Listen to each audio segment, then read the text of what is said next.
Welcome to the podcast, Claim Your Excellent Life, with your host, Suzanne Kellner-Zink, where she helps professional women learn how to be happy. Suzanne will teach you how to do this through building high self-esteem, relaxation and calm, and good, healthy relationships. Tune in every week as Suzanne shares effective strategies to help you claim your excellent life with happiness techniques, self-esteem building exercises, relationship tips, and relaxation information.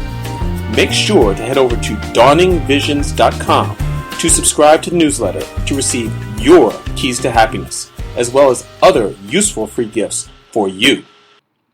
In this episode of Claim Your Excellent Life, I am going to speak to this question of things that I learned from my clients through the work that I've been doing, both in conventional mental health as well as in hypnotism and neurolinguistic programming, because before I got into hypnosis and neurolinguistic programming, I actually did do a lot of work in conventional mental health.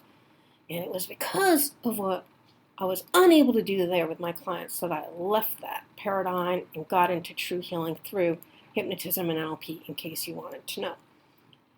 So what were some of the things that I learned? So many things. I have to say that the first thing is that my clients have their own answers in their own mind. Sometimes it's their unconscious mind, which is why hypnotism, neurolinguistic programming is the best way to access that material. I would also have to say that they've taught me more about how to help them heal than anything that I could have learned through the textbooks, which is actually the basis of the question. What did I learn through my practice that I couldn't learn in the textbooks? That clients, even the most mentally ill, and I would say especially the most mentally ill clients, the ones I was working with who were so mentally ill they could not live their own lives, they needed to have supportive housing and programs to keep them safe, were able to see through the hypocritical comments, behaviors of those people who call themselves counselors. I'll never forget this one older woman. Well, she was older to me at the time. I was in my 30s. She was in her 50s, speaking to me about a 20-something-year-old who had just graduated college, talking about all of her drinking experiences after she left work. The 50-something woman client happened to be a recovering alcoholic. She could not understand why this was even allowed to happen. I would say because, well, things happen. So there you go.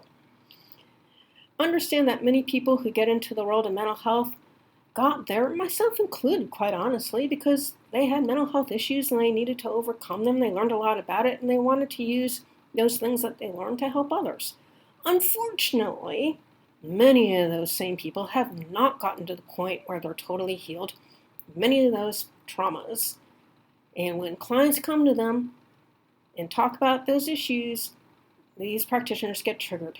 If you have a practitioner who is getting triggered by the things that you say, it is up to you to fire them and find someone who has got their life together so they can hold that space for you to actually truly heal. There should be nothing that you bring up in sessions with a practitioner that triggers them, ever. And I truly, sincerely mean that. With hypnotism, we know that our clients have their own answers in their own mind, and that our clients are the experts on how they developed their particular problems. These are the defense mechanisms that their unconscious mind developed. And because of that, they're the experts and they help us to help them decreate these problems through the work that we do together. It's amazing how many people have come from dysfunctional families. Sad to say, it affects every race, every socioeconomic class, and every religious background that I've worked with to date. Deeply listening to one's client will always get you the information necessary to have really great healing for your client. The problem is that too many professionals out there believe that their fancy licenses give them the edge, when in fact they do not. The client is the one with the answers to their issues. However, one has to be willing to be present and to listen to what they're saying, not saying, and between the lines of what is being said to truly be able to help them. Not only clients want to be well, being emotionally dysfunctional gives them what we call secondary gain in the business. This means that the diagnosis Given allows the client to feel that they no longer need to do those things that emotionally healthy people do. For example, people with ADD will speak to the fact that they're just unable to focus, when in fact, ADD is about hyperfocusing on the things that they enjoy doing. Well, I'll tell my so-called ADD clients if they can hyperfocus on that which they want to do, they can learn to hyperfocus on those things they need to do. They just need to make it important enough to do that focus. 98% of the time, if you treat clients with respect, with the expectation that they will be able to heal their issues, they will be able to heal. Whatever it takes to heal, which is the best part of doing this sort of work. It's the most fulfilling work one can do, in my estimation. Most mentally ill clients are some of the most insightful and intelligent people that I've ever met, which makes them interesting to work with. Yet it can add to challenges of being able to help them. One has to be able to uncover their capacity to manipulate themselves and to get them to better understand how this thinking is creating the problems that they employed me to help them to resolve. Perfectionism. Yes, it's a huge drain of emotional energy. I'm so grateful to never have had that particular problem. I do like to be as careful as I can be with certain of life's necessary activities. However, being imperfectly perfect with humility requires to work out great for me. Those are just some of those ideas that came to mind and answer that particular question. I'm sure I could come up with quite a few more, but I think you get the idea that I learned so much from my clients. They are the best teachers that I have, but the only reason they're able to teach me is because I have an open mind and I want to learn from them how to best help them. So there you go, folks. Truly hope that you will put that into effect if you're seeing a therapist or thinking about a therapist or a hypnotist or any other professional in this world that you need to go to. Now, as always, I thank you for spending your time with me. Till next time.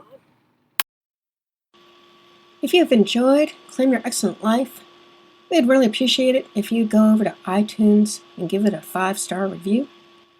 If you have found Claim Your Excellent Life to be helpful to you, and maybe even life-altering with the information that we have shared here, and to allow us to continue this work, which we really do enjoy doing for you, you can sponsor us at patreon.com. That's spelled P as in Paul, ATREON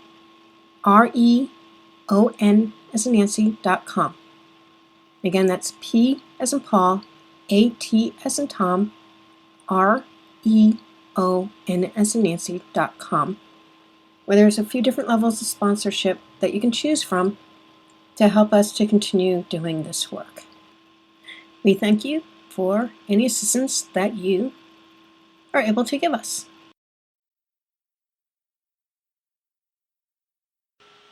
Thank you for listening to the podcast, Claim Your Excellent Life, with your host, Suzanne Kellner Zink, where she helps professional women learn how to be happy. Suzanne teaches you how to do this through building high self-esteem, relaxation and calm, and good, healthy relationships.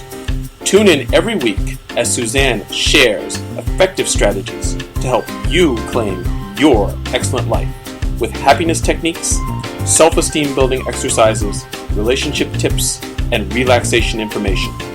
Make sure to head over to dawningvisions.com to subscribe to the newsletter to receive your keys to happiness, as well as other useful free gifts for you.